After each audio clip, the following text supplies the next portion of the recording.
আসসালামু আলাইকুম, আরিবাক ইউটিউব ব্লগে সবাইকে আমন্ত্রণ। আশা করি সবাই ভালো আছেন। আলহামদুলিল্লাহ, আল্লাহর রহমতে এবং আপনাদের দোয়ায় আমরাও ভালো আছি।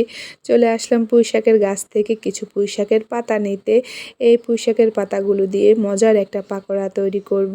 তাই এই তো পুঁইশাকের গাছ থেকে কিছু পাতা নিয়ে নিয়েছিলাম। এর আগের একটা ভিডিওতে আপনারা তো দেখেছিলেন পুঁইশাকের গাছ থেকে অনেকটাই শাক আমরা কেটে নিয়েছি। তাই এখন আর বেশি পাতা হয় নাই, যেগুলো হয়েছে সেগুলোই নিয়ে নিয়েছি। এবার এই পাতাগুলোকে ভালো করে ধুয়ে পরিষ্কার করে নিব।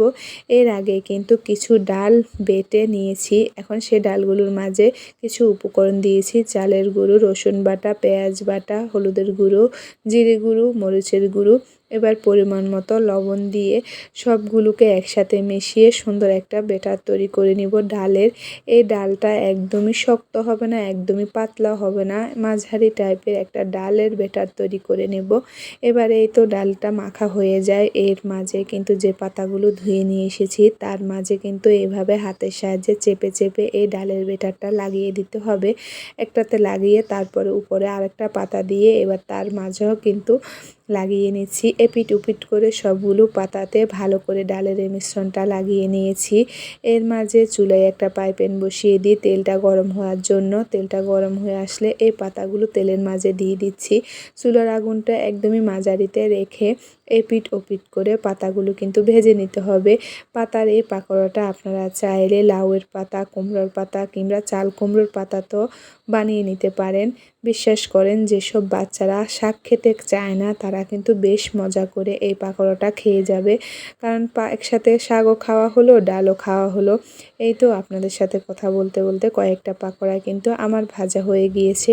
অর্ধেকটা পাকোড়া ভাজা হওয়ার পরে আমি চলে আসি আমার মেয়েদেরকে ভাত খাওয়ানোর জন্য, আর বাকিগুলো আম্মুকে ভাজতে দিয়ে দিই। এই যে দেখেন, যেগুলো ভাজা হয়েছিল সেগুলো কীরকম মুচমুচে আর ক্রিস্পি দেখাচ্ছে। মাশাল্লাহ, খেতেও কিন্তু অনেক মজা হয়েছে। আমি তো ভাত বাড়ার আগে আমার ছোট মেয়ে একটা পাকোড়া এখান থেকে নিয়ে খেতেছে আর বলতেছে, কি শুনেন আপনারা?